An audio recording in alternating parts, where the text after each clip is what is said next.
सरमायादारी की हम बात करते हैं। सरमायादारी मैंने अभी टर्म यूज की गुमाश्ता सरमायादारी। गुमाश्ता कहते हैं चमचे को,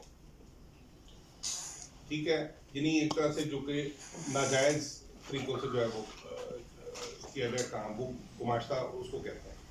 तो गुमाश्ता सरमायादारी वो सरमायादारी है जो अभी हम सारी पाकिस्तान में देखते हैं, जो नवाज शरीफ ने कायम की, जो जरदारी ने अपनी मिलें बनाई, मतलब बैंकों से लोन लिए, मतलब एक प्रॉपर्टी है जिसकी वैल्यू फॉर एग्जांपल 1 लाख रुपए है, उसको डिक्लेयर कर दिया बैंक से साजबाज करके कि ये 10 लाख की है, 10 लाख का कर्जा लिया, 1 लाख की प्रॉपर्टी बैंकों का ले लो, हमें नुकसान हो गया, अपना कंपनी बैंकरप्ट हो गई है, तो ये ले लो तुम।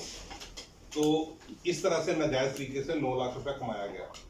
अच्छा, ये पाकिस्तान की पूरी तारीख इससे भरी पड़ी है कि किस किस तरीके से लूट खसूट की गई इस मुल्क के पैसों के साथ।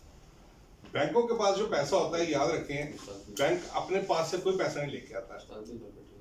बैंक जो है वो पैसा, वो हमारा पैसा जमा होके जो बैंक के पास पड़ा होता है ना, तो हम सारा पैसा रातों रात ज़ाहिर नहीं निकलवा लेते। किसी का 10,000 पड़ा होगा, किसी का 50,000 पड़ा होगा, किसी का 1 लाख पड़ा होगा, किसी का 5,000, तो कम से कम अमाउंट है आज के, जी 5,000 हर बंदे का जो है वो बैंक के पास होता है। तो वो पैसा जो हमारा जमा होकर बैंक के पास पड़ा होता है, उसी में से बैंक जो है वो कर्जा देता है, उसको इन्वेस्ट करता है, उसके बदले बैंक सरमाया कमाता है हमारे से। जब हमें उधार देता है, मैं या शहबाज भट्ट साहब या फहीम अमर साहब हम बैंक से लोन लेते हैं, तो वो हमसे सूद लेता है, वो बैंक की कमाई होती है। तो बैंक के पास भी जो पैसा होता है, अगर वो लूटा जाता है, वो हमारा पैसा लूटा गया, ठीक है ना जी। तो इस तरह से, और दूसरा ये है कि इक़्तिदार में हीले बहानों से, जिस तरह से जब जो भी पार्टी आती है, तो ये सारे सरमायादार जागीरदार उसमें क्यों चले जाते हैं? वो इसी वजह से कि ये एक इन्फ्लुएंस, एक असर रसूख की अलामत है। वहाँ पे बैठ के वो इस्तेमाल कर सकते हैं कि जी ठेके मिलें, तो ना जो है वो नाजायज़ तरीके से पैसा जो है वो कमाने का मौका मिल जाए, आसान तरीका मिल जाए। हालांकि हलाल तरीके भी हैं पैसा कमाने के, लेकिन लोगों को शॉर्टकट्स की आदत पड़ चुकी है। तो एक तो ये गुमाश्ता सरमायादारी है। दूसरी हम कहते हैं जी कि मल्टीनेशनल सरमायादारी, और एक हम कहते हैं कौमी सरमायादारी। कौमी सरमायादारी और मल्टीनेशनल सरमायादारी में क्या फर्क है?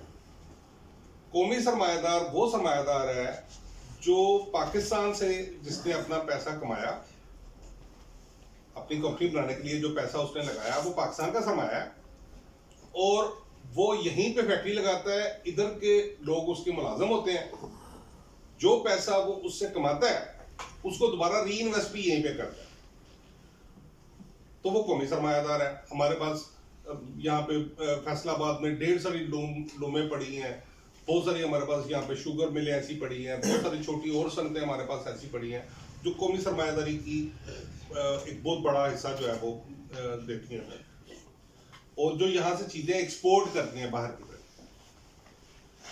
दूसरी चीज़ है मल्टीनेशनल सरमायादारी।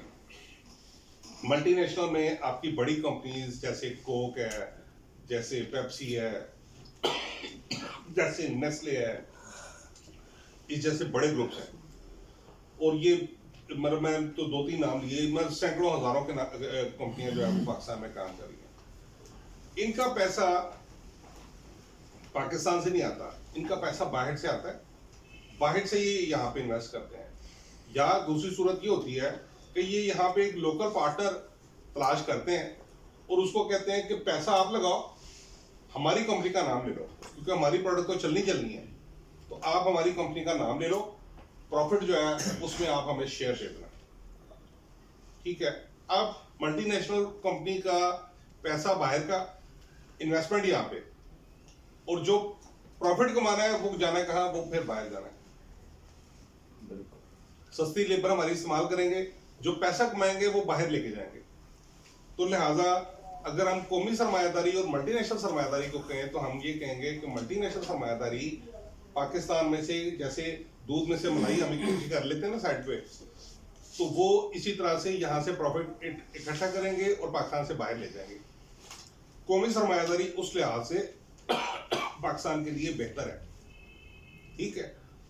तो जब हम निज़ाम की बात करते हैं, जब हम बात करते हैं अवामी जमहूरी इंकलाब की, तो अवामी जमहूरी इंकलाब में हम कहते हैं कि जी कौमी सरमायादारी को तहफ़्फ़ुज़ दो, मल्टीनेशनल सरमायादारी को ख़त्म करो।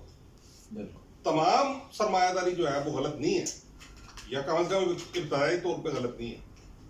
लिहाजा कौमी सरमायादारी को रिवाज दो, उसको वो ऐन पाकिस्तान के हक में है। मल्टीनेशनल सरमायादारी को ख़त्म करो, ठीक है। तो दो बुनियादी फैक्टर आ गए। ये मैं आप दोस्तों से रिक्वेस्ट करूंगा कि ये आपने भूलना नहीं है, क्योंकि आपको जवाब देना पड़ना है कि जी आप कौन सा निज़ाम चाहते हैं पाकिस्तानी इन्कलाबी पार्टी में। आप कहेंगे अवामी जमहूरी इन्कलाब चाहते हैं, तो ये पाकिस्तान भाई जी अवामी जमहूरी इन्कलाब है क्या? तो वो ये है, जागीरदारी निज़ाम का खात्मा हो, कौमी सरमायादारी जो है वो ऊपर आए, मल्टीनेशनल सरमायादारी खत्म हो, गुमाश्ता सरमायादारी यानी बेईमानी पे मबनी जो सरमायादारी है वो भी खत्म हो, ठीक है जी।